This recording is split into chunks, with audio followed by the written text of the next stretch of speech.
Quem acompanha o meu trabalho viu que nas últimas semanas eu andei repetindo um tema em específico, a questão da saúde dos Yanomami, da desnutrição entre índios dessas tribos que vivem no território de Roraima, entre o Brasil e a Venezuela. Eu entrevistei um enfermeiro especializado em saúde indígena para contar o que ele sabe especificamente sobre os aspectos da nutrição dos Yanomami ou da desnutrição, né? E também entrevistei um deputado indígena venezuelano que afirma que boa parte dos Yanomamis desnutridos que têm sido alvo do noticiário brasileiro são venezuelanos que imigraram para o Brasil justamente atrás de comida. Pois bem, eu volto ao tema hoje para trazer mais um contraponto a essa narrativa que vem sendo plantada pelo atual governo e endossada por uma parte da imprensa, descontextualizando, escondendo alguns números e tentando fazer parecer que o problema é recente e que foi provocado pelo governo Bolsonaro. É uma tentativa clara de incriminar o ex-presidente Bolsonaro sem trazer todos os elementos que são necessários para que se possa compreender exatamente o tamanho desse problema e especialmente para que se possa trazer uma solução. Hoje eu converso com um coronel da reserva do Exército que trabalhou por muito tempo na Amazônia e que nos últimos 4 anos atuou na área de proteção ambiental do IBAMA, na Direção de Proteção Ambiental do IBAMA. Assista a entrevista. Eu estou então aqui com Samuel Souza, que foi integrante do Exército Brasileiro, está na reserva agora, mas chegou ao posto de coronel, atuou por muitos anos na Amazônia, vai trazer essa experiência para nós, e ultimamente vinha trabalhando junto à área de meio ambiente, né, Samuel? Como diretor do IBAMA, me corrija se eu estiver errada, diretor de proteção ambiental do IBAMA até agora o final do governo Bolsonaro, não é isso? Obrigada pela entrevista. Boa tarde, Cristina. Satisfação falar com você. Sim, eu estava trabalhando nos últimos 4 anos na área ambiental, como assessor do ministro Ricardo Salles, depois do ministro Joaquim Leite, e passei no período de 31 de julho de 21 até 18 de agosto de 22 como responsável pela Diretoria de Proteção Ambiental do IBAMA, que é a responsável, né, pela fiscalização ambiental, combate aos ilícitos ambientais, desmatamento, combate aos incêndios florestais e emergências ambientais. Então, vamos tentar esclarecer um pouco, porque tem uma cortina de fumaça, especialmente agora com essas notícias sobre os Yanomami, a desnutrição dos Yanomami. Aqui mesmo na minha coluna já entrevistei, quem não assistiu depois assista, um enfermeiro especializado em saúde indígena que atendeu Yanomamis por 7 anos. Também fiz uma coluna de opinião em que eu trago um áudio de um deputado indígena venezuelano com algumas informações sobre os Yanomamis venezuelanos que têm entrado no Brasil nos últimos anos, mas eu acho importante a gente trazer uma informação de quem atuou no combate à criminalidade na Amazônia, e aí pode ser criminalidade ambiental mesmo, de destruição de matas, o que tanto se fala, inclusive, no exterior, quanto essa criminalidade organizada, né? Esses garimpeiros com segurança armada, com armamento de guerra, a gente ouve falar de crime organizado mesmo, infiltrado ali no meio dos índios, né? Não sei se são só os Yanomamis. Nesse período que o senhor esteve atuando fortemente no IBAMA, nessa direção de proteção ambiental, mas também pela tua experiência na Amazônia, teve realmente recorde de desmatamento, recorde de aumento de garimpo? O que é verdade e o que é exagero nessa história toda que a gente ouve? Sim, vamos lá. Eu costumo dizer, principalmente quando eu estava trabalhando lá na área ambiental, a questão do desmatamento no país ela é histórica, né? O Brasil ganhou o nome de Brasil até por um corte seletivo de uma madeira. Então, Sim. isso vem desde o tempo da colonização. Não tem como. Nós temos visto, sim, e agora eu vejo que tenta se colocar que o problema na terra indígena Yanomami é recente, não é. Isso é história. Eu conheço, eu ando pelaquela área, trabalhei naquela área desde a década de 90, e nós já tínhamos conhecimento, já combatíamos o garimpo. O governo, em 2013, realizou uma grande operação que deu uma boa segurada. Agora, o garimpo, a mineração ilegal, ela é sazonal. O garimpeiro vai aonde as frentes de garimpo aparecem. Particularmente a questão dos Yanomami, Cristina, Nós temos visto que, depois de 2015 para cá, houve um aumento grande da presença de garimpeiros dentro da terra indígena Yanomami. Se estima hoje em torno de 20 mil garimpeiros lá dentro. Não é? Brasileiros todos? Não. Muitos venezuelanos, que com a crise na Venezuela vieram para o país e aqui, não tendo trabalho, não tendo condição, vão para a mão de obra barata, que é o trabalho braçal dentro do garimpo. E aí eu trago informações Né? dessas duas colunas que eu publiquei antes, uma conversando com um deputado indígena venezuelano e uma conversando com um enfermeiro especializado em saúde indígena, que muitos Yanomami brasileiros recebem esses garimpeiros, sejam eles indígenas ou não, porque tem garimpeiros indígenas, inclusive, para fazer acertos. Olha, eu cedo pedaços da minha terra para vocês garimparem, mas o que eu vou ganhar em troca? E eles oferecem armas, como os índios Yanomamis têm guerras né, entre tribos rivais, eles teriam interesse nessas armas e estariam, inclusive, muito armados por conta desses conchavos, desses acordos com os garimpeiros invasores. Isso efetivamente acontece e até que ponto isso pode ser combatido? Ou vinha sendo combatido? Olha, a questão do armamento dentro da área de mineração e com os indígenas, a gente percebe o seguinte: com a crise na Venezuela, que já vem de anos, muitos venezuelanos vieram para o país e muitos deles trouxeram armas. Muitos venezuelanos são utilizados hoje para realizar segurança de áreas de garimpo com fuzis venezuelanos, fuzis que eram daquelas milícias que foram organizadas pelo governo venezuelano. Isso é notório. Né? Realmente se tem uma diferença no armamento que o indígena tem, porque antigamente o indígena, uma arma de caça era muito. Você vê. Hoje você já vê indígenas com pistolas, né? Com armamentos que com certeza foi conseguido com alguém que trouxe de fora e alguém. O crime organizado também, o crime organizado é mesmo. Hoje em dia, nós temos o crime ambiental, a cadeia que alimenta o crime ambiental, e o crime ambiental que eu estou falando aqui não é só o desmatamento, não é só a mineração ilegal dentro de áreas públicas, a grilagem de terra. Essas cadeias que alimentam esse tipo de crime, ela permeia as cadeias dos outros crimes. Então, a mesma cadeia do tráfico internacional de fauna e flora é a cadeia do tráfico internacional de drogas. A mesma cadeia logística do contrabando internacional de cigarro, de coisa, é a mesma cadeia logística da exportação ilegal de madeira. E de ouro Então, também, imagino, né? Ou outros minérios. Exatamente. Né? Então, as organizações criminosas, principalmente organizações que trabalham desde com tráfico de drogas, contrabando, ou então lavagem de dinheiro, essas cadeias migraram em busca do ouro por causa do lastro. Né? Eu coloco aqui para você, para esconder dinheiro hoje, 100 milhões de dólares em espécie é o volume de uma sala, 100 milhões de dólares em ouro é uma maleta. E você transporta para qualquer lugar do mundo e você tem lastro em qualquer lugar do mundo.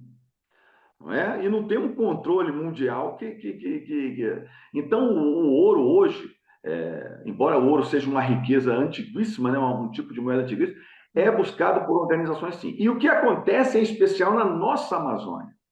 O que está acontecendo na nossa Amazônia é o seguinte: nós temos os crimes ambientais divididos em 3 níveis.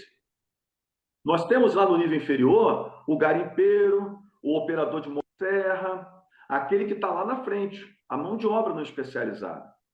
Esse aí nós vamos lá como órgãos públicos, Polícia Federal, IBAMA, FUNAI, CMBio, vamos lá, prendemos 10, na semana seguinte tem 20. Eles repõem facilmente, né? Porque há uma cadeia de comando aí que não está sendo atingida pelo poder público. Exatamente, porque é a mão de obra que está na região ociosa. Agora, esse criminoso que está lá, ele é alimentado por uma cadeia, tem um nível inferior. Pequenos e médios empresários que operam a logística. políticos, inclusive locais, né, envolvidos. Políticos locais que dão cobertura e o nível superior, grandes organizações nacionais e internacionais que estão em capitais, grandes financiadores que apoiam muitas vezes as eleições de políticos para poder facilitar seus interesses, porque o crime ambiental, a mineração ilegal rende muito lucro. Então, nós, quando estivemos à frente da Diretoria de Proteção Ambiental, juntamente com a Polícia Federal, com a Polícia Rodoviária Federal e com outros órgãos públicos, atuamos fortemente aonde? Não em cima somente daquele que está lá na ponta da linha, o nível inferior que eu te falei, mas principalmente para quebrar essa cadeia, no meio e em cima, com integração de esforço, com inteligência.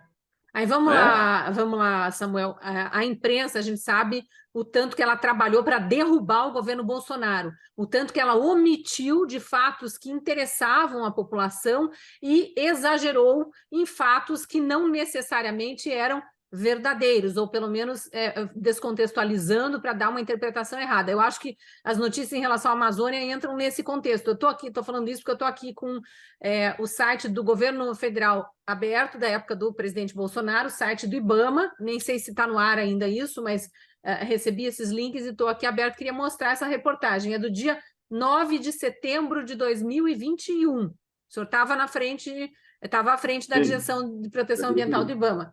A matéria é a seguinte, divulgada lá pelo site do IBAMA, claro que a imprensa, em geral, não repercutiu isso aqui.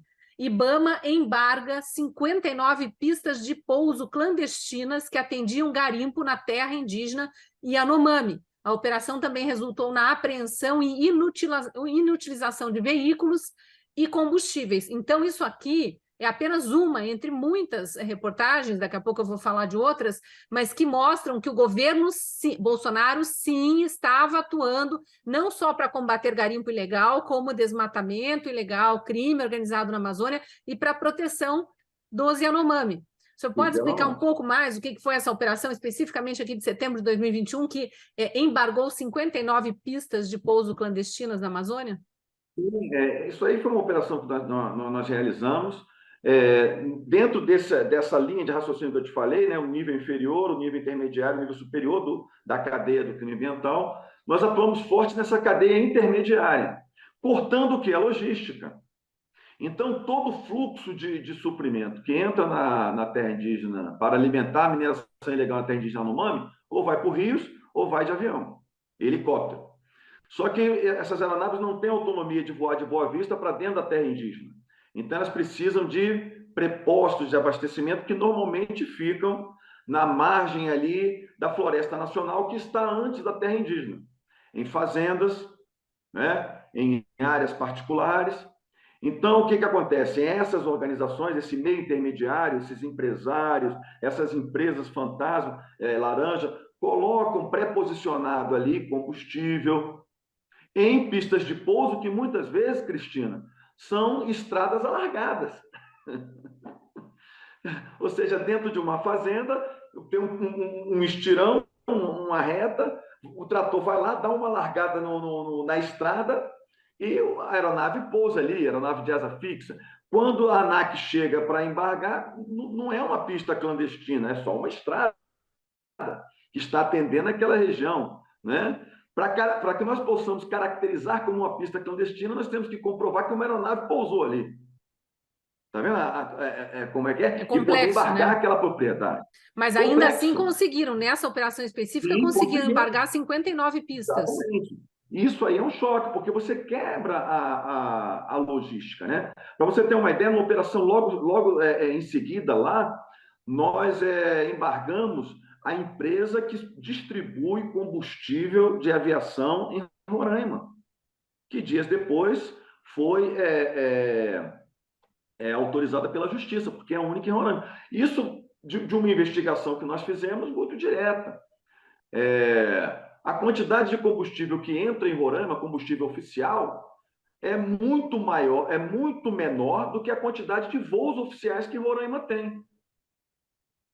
Quer dizer, se o governo Lula quiser ser sério mesmo, em vez de ficar só espalhando um monte de narrativas aí com meias verdades, ele vai nesse fornecedor de combustível em Roraima, nesse fornecedor único, que já foi identificado pelo governo Bolsonaro, pelos órgãos atuantes no governo Bolsonaro, e insiste no trabalho que vinha sendo feito junto a esse fornecedor de combustível, em vez de ficar alardeando para o mundo que nada foi feito, nada era feito, como se agora fosse fazer muita coisa com essas reuniõezinhas aí que estão marcando a torto e a direito, como se estivessem resolvendo o problema da desnutrição indígena de uma hora para outra.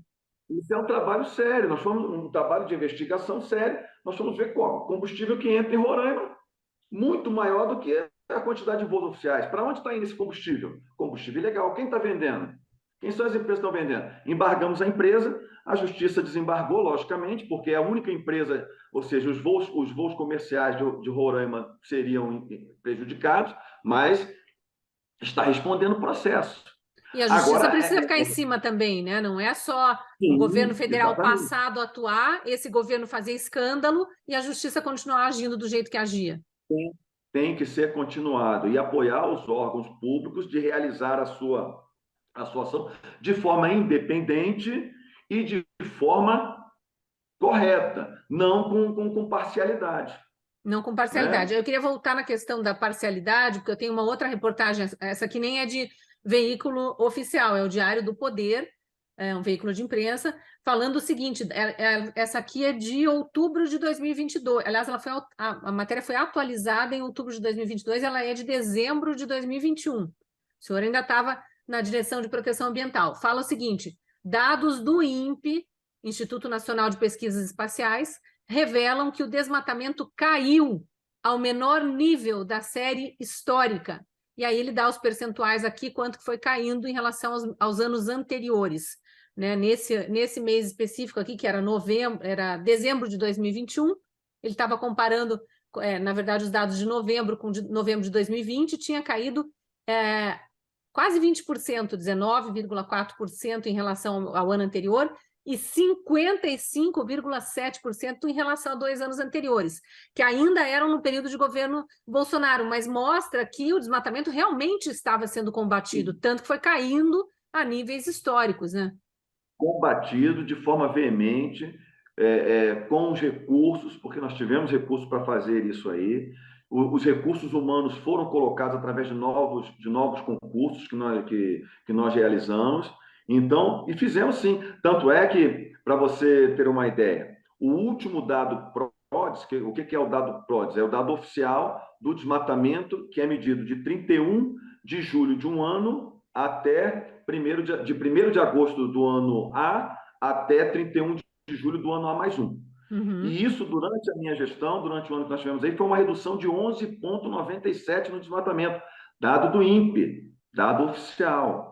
Pouco falado, pouco comentado. Sim, não foi divulgado. E a narrativa que fica, especialmente no exterior, nesses congressos de proteção ambiental, de falar de clima, enfim, nesses que a gente viu agora acontecer no Egito, ou com ambientalistas famosos gritando e fazendo protesto aqui e ali, sempre falando mal do Brasil, eles trazem dados que eu não sei de onde que tiram, né? Tiram da cartola, porque eles não trazem os dados do nosso Instituto Nacional de Pesquisas Espaciais. Fazem interpretações errôneas desses dados. Para você ter uma ideia, determinada vez nós fomos chamados a responder uma reportagem que estava dizendo que somente um dos alertas de desmatamento, somente 1%, nós atendíamos no IBAMA, somente 1% dos alertas de desmatamento que eram dados. Uma mentira. Né? E aí o que eu fiz? Eu peguei 2 dados oficiais, 2 dados que você não tem como contestar. Quais foram esses 2 dados? Primeiro, a posição geográfica, ou seja, o georreferenciamento. Cada agente ambiental, cada operação, ela tem um georreferenciamento, ou seja, eu tinha 7.040 ações na Amazônia no ano de 2021. Aí peguei o mapa de Kernel. O que é o mapa de Kernel? É o mapa de calor, ou seja, onde o desmatamento foi mais ativo no ano 2021. Esse dado é fornecido pelo INPE. Né? Eu coloquei Confrontou esses pontos diferenciados no mapa de Kernel, mostrou que tinham mais de 4.800 ações dentro das áreas de maior desmatamento. Ou seja, dados oficiais. Mas isso não é divulgado. A ideia é criar a narrativa de que nada foi feito, como agora. Essa narrativa de que os Yanomamis estão nessa situação uma situação crítica, nós temos que reconhecer, que vem de uma história, tem toda uma história, e é interessante, isso é no advogado, é interessante que a população saiba qual é essa história que fez chegar a essa situação tão crítica na terra Yanomami. Então Mas vamos lá, ficou porque isso que eu acho importante. E tem muita gente no Brasil sendo calada, acusada de negacionista, de disseminador de fake news, essa bobajada que ficam colocando para tentar interditar o debate e colocar a ditadura do pensamento único, né? Todos nós estamos vivendo, infelizmente, isso, e cada vez mais forte com o governo que está aí e que estimula isso. Mas vamos lá, o que efetivamente é verdade e o que é exagero ou mentira, até em relação à desnutrição dos Yanomami, já que o senhor atua na região amazônica desde a década de 90 e conhece a realidade lá. Sim, vamos lá. Tem um dado que é oficial da população Yanomami de 2011, 19 mil Yanomamis. A terra indígena Yanomami ela é grande, ela pega a parte oeste do estado de Roraima e vai até a região da Cabeça do Cachorro, ali no estado do Amazonas. Uhum. Né? 19 mil Yanomamis. Eu tenho ouvido falar agora, não sei qual é o dado oficial, de uma população de 28 a 30 mil Yanomamis. Então, isso é um aumento populacional de 50%. A taxa de natalidade do povo Yanomami não chega nem perto disso. Quer dizer, com certeza a informação que o deputado indígena venezuelano nos trouxe recentemente, que eu publiquei aqui na Gazeta, falando que houve uma imigração em massa de índios Yanomami venezuelanos para o Brasil, é verdadeira. Sim. É verdadeira. Migração dentro mesmo da terra indígena Yanomami. Sim, porque eles Então, são índios nômades, né? Yanomami Eles são circulam muito. nômades. Sim, não tenha dúvida. Então, os Yanomamis, eles estão no território brasileiro e a terra é contígua a uma área Yanomami da Venezuela. Com a situação da Venezuela, a partir aí da década passada, houve uma migração grande de indígenas para dentro do território brasileiro. Se houve a migração de venezuelanos, não iria ter a migração indígena? Então, vamos lá. Aumentou a população indígena na terra indígena Yanomami, ok? Um dado. Aumentou a população garimpeira, irregular, aumentou, não tenha dúvida. Falamos aqui de garimpeiros venezuelanos que vieram para o território brasileiro e venezuelanos que ficam lá com Boa Vista, que são cooptados como mão de obra para serem colocados nessas áreas de mineração ilegal. Então, tem um aumento da população irregular na mineração ilegal, tem um aumento da população regular, a população indígena. E a oferta de alimentos? É a mesma de Primeira antes, coisa. né, em tese. Primeira coisa, estamos falando de uma terra indígena gigantesca. Tem que acabar com essa ideia de que a floresta fornece toda a alimentação. Não fornece. Não existe supermercado dentro da floresta. Ninguém vive do que está na floresta, sobrevive do que se está na floresta. Você só consegue viver na floresta se você plantar. E isso em qualquer Ou lugar. caçar, né? E a gente sabe que com esse armamento, essa criminalidade entre os Yanomami, fica mais difícil deles avançarem pela floresta, Mas, correm risco de serem mesmo mortos. a caça não é uma coisa farta na floresta. Você está entendendo? Então, temos isso aí. Nós temos a pesca. A pesca é algo dentro da floresta que você tem muito. Mas você tem uma pesca atingida pela mineração ilegal? Sim, atingida, por causa do uso do mercúrio. Isso é grave. E uma população gigantesca brigando pela mesma comida, peixe. Agora, vamos a outra coisa também. Qual é a dieta dos Yanomamis? Banana e mandioca. Tem que plantar, né? A mandioca, pelo menos, tem que plantar. Banana e mandioca. É uma dieta rica em amido. Proteína somente da caça, pouca, e da pesca. Então, isso aí não é uma dieta rica em vitamina, em ferro, não é? Já temos um problema aí. E principalmente a questão cultural. Como é que é o sistema alimentar do indígena? O enfermeiro falou muito isso, Samuel, quando ele conversou comigo, que os índios, e primeiro que eles priorizam a alimentação dos homens, que são os guerreiros, os que vão para caça, os que vão defender aquela tribo. Exatamente. E depois das mulheres, que são as que plantam, colhem e fazem o alimento. Crianças e idosos ficam mesmo para se sobrar. As mulheres trabalhadoras. Não, as grávidas não são trabalhadoras. Então, a sequência, isso aí eu vi em vários povos indígenas nos anos... Não é só Yanomami, né? Uhum. É cultura. Primeiro se alimentam os jovens e os adultos guerreiros, os homens. Esses se alimentam primeiro. Depois, as mulheres que trabalham. E os anciãos que lideram A aldeia. aquela comunidade, Uhum. né? As lideranças. Não é? Depois, sim, vêm os outros e as crianças são os últimos da linha. Então, você tem as mulheres grávidas, já têm uma gravidez com anemia, porque elas têm uma alimentação reduzida. A criança já é gerada com déficit Alimentar, de né? De nutrientes. Uhum. Quer dizer, essa grávida vai já alimentar nasce a muito criança. índiozinho desnutrido. Exatamente. Então, agora vamos lá. Isso não é só do que eles produzem. Você pode derramar toneladas de alimentos lá para eles, eles vão fazer essa divisão. Entendeu? É assim que eles vão dividir. E vem aí o paradoxo.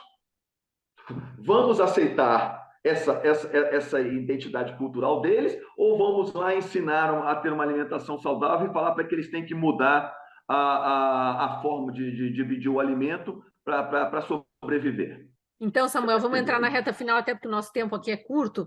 A solução e qual seria? Foi adotada no governo Bolsonaro ou não foi? Por que fizeram esse alarde agora? Olha, a solução são operações integradas, continuadas, primeiro, de apoio lá à comunidade indígena que está lá dentro, que é feita pela FUNAI, pelo Ministério da Saúde, pela CESAI, órgãos que atuaram grandemente lá dentro. A logística nessa região tem que ser grande, não se opera de forma alguma na Amazônia sem o apoio das Forças Armadas. Não tem como, eles estão presentes na região, conhecem a região e seus meios logísticos, aviões, helicópteros, e todos, e conhecem as operações, eles sabem fazer operações, então tem que ter o apoio das Forças Armadas. Para o combate à questão da mineração ilegal, não é apenas ações pontuais dentro da área indígena em cima de garimpeiros que vai funcionar. Nós temos, sim, que reprimir o crime ambiental que está sendo lá dentro, mas temos que pegar toda a cadeia que alimenta esses crimes. E aí, sim, é ir em grandes financiadores e nas pequenas e médias empresas que regem essa logística que vai para dentro da terra indígena. Essas operações têm que ser continuadas e integradas. Todos os órgãos públicos, federais e estaduais, para poder, sim, retirar, minimizar a questão do garimpo e acabar com a questão do garimpo, que é difícil, porque é uma região muito grande, né? E você hoje, mesmo com toda a tecnologia que você tem de satélites e tudo mais, é uma região que é complexa de você ter o comando e controle daquela região e realmente ter profissionais capacitados, conhecedores da região, e não profissionais que muitas vezes fazem militância e que tendem para um lado ou outro do governo. Nós, servidores públicos, temos que trabalhar para o Estado. Somos instituições de Estado e temos que trabalhar para o Estado. Não temos que estar vinculados a governo A e B para fazer isso. E isso foi feito pelos órgãos durante esses últimos 4 anos. E eu tive a oportunidade de participar. Sim, cabe a nós agora, como cidadãos e preocupados com o país, ficarmos vigilantes para que isso seja feito e não só falatório que não resolve a vida de ninguém. Obrigada, viu, Samuel? Exatamente. Parabéns pelo seu trabalho, desejo sucesso aí na continuidade da carreira. Obrigado, foi uma satisfação. Viu? Uma boa tarde para você. Boa tarde.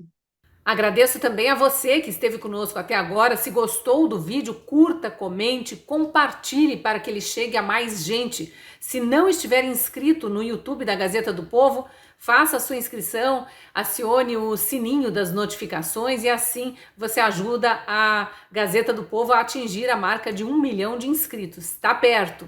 Neste mês de fevereiro, a Gazeta do Povo completa 104 anos. O aniversário foi no início do mês, mas de presente para você que ainda não é assinante, a Gazeta traz uma promoção especialíssima.